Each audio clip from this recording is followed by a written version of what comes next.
नहीं कर सकता था तो हमें बाई रोड आना पड़ा। इस वजह से थोड़ी सी दूरी रही। इधर के लोगों को चुप कराइए, इधर से शोर कर रहे हैं उनको चुप करा लीजिए। न तेरा है न मेरा है ये हिंदुस्तान सबका है, न तेरा है न मेरा है ये हिंदुस्तान। जब आप वोट देने जाएंगी तो ये मत सोच के जाइएगा कि आप सिर्फ एक एमएलए चुनने जा रहे हैं। आप ये मत समझना कि आप सिर्फ तेलंगाना की सरकार चुनने जा रहे हैं। आपको ये सोच करके अपने घर से निकलना है कि ये तेलंगाना का इलेक्शन नहीं है बल्कि 2024 का सेमीफाइनल है। पूरे देश की नजरें तेलंगाना के इस इलेक्शन पर है। एक तरफ वो हुकूमत है, मेरे नौजवान साथी, मेरी बुजुर्ग, मेरी माएं और बहनें, आज की सभा की सबसे अच्छी बात मुझे जो लग रही है वो ये लग रही है कि बड़ी तादाद में खवातीन यहाँ पर मौजूद है, जो ये बताता है कि कांग्रेस की योजनाओं को लेकर के, कांग्रेस की स्कीम्स को लेकर के खास तौर से अक़लियत की खवातीन में एक अच्छा संदेशा है। मैं उनकी मौजूदगी को सलाम करता हूँ। दोस्तों, पहली बार आपके दयारे मोहब्बत में हाजिर हुआ हूं। बहुत दिन से सोचा करता था कि कभी महबूब नगर किसी सियासी मिला था। दूसरा उन्होंने वादा क्या किया कि आपको डबल बेडरूम देंगे।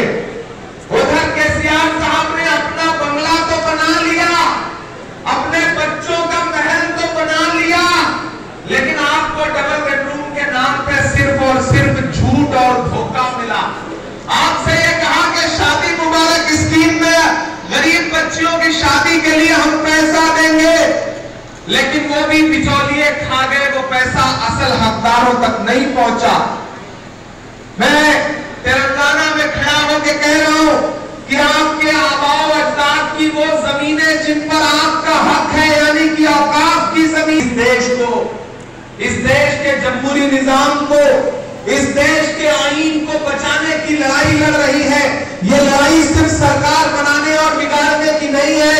एक तरफ दिल्ली में वो ताकतें खड़ी हैं जो ये सोचती है कि मुल्क नाथूराम गोडसे की विचारधारा से चलेगा।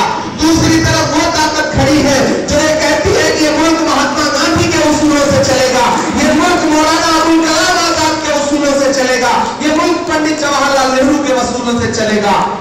हम उनके नुमाइंदे के तौर पर यहाँ आपसे खड़े हैं। बाहर बारिश हो रही है, अंदर आप इस हॉल में बैठे हुए हैं। मैं आपसे संजीदा दूसरा उन्होंने वादा क्या किया कि आपको डबल बेडरूम देंगे। उधर केसीआर साहब ने अपना बंगला तो बना लिया, अपने बच्चों का महल तो बना लिया, लेकिन आपको डबल बेडरूम के नाम पे सिर्फ और सिर्फ झूठ और धोखा मिला। आपसे ये कहा कि शादी मुबारक स्कीम में गरीब बच्चियों की शादी के लिए हम पैसा देंगे, लेकिन वो भी बिचौलिए खा गए, वो पैसा असल हकदारों तक नहीं पहुंचा।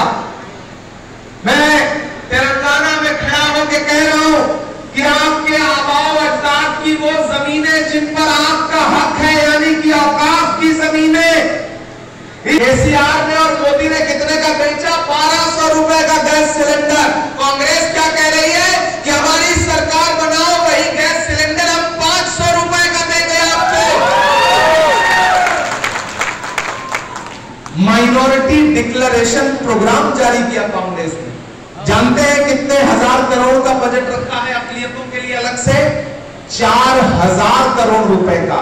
मैंने खुद उस प्रोग्राम में शामिल होकर के रेवंत रेड्डी ने, सलमान खुर्शीद साहब ने, मैं माइनॉरिटी डिपार्टमेंट का नेशनल चेयरमैन हूं। मैं इस मुल्क की सबसे बड़ी पार्लियामेंट में 34 साल की उम्र में साथी बैठे, मैं उनकी मौजूदगी को सलाम करता हूं। फहरिस्त बहुत तवील है, एक एक करके नाम लूंगा तो अच्छा खासा वक्त गुजर जाएगा। आप 12 बजे से पहले से इंतजार कर रहे हैं। मैं तो आपसे ये कहने आया हूं और खास तौर से अपनी माओ बहनों से अपना दामन फैला के ये कहने आया हूं कि ये इलेक्शन सिर्फ एमएलए चुनने का नहीं है। ये इलेक्शन सिर्फ एमएलए चुनने का इलेक्शन नहीं है। 4 सूबों में इलेक्शन हो रहे हैं, 5 में हो रहे हैं। 4 जो अहम सूबे हैं वो है मध्य प्रदेश, छत्तीसगढ़, तेलंगाना और राजस्थान। मैं रात में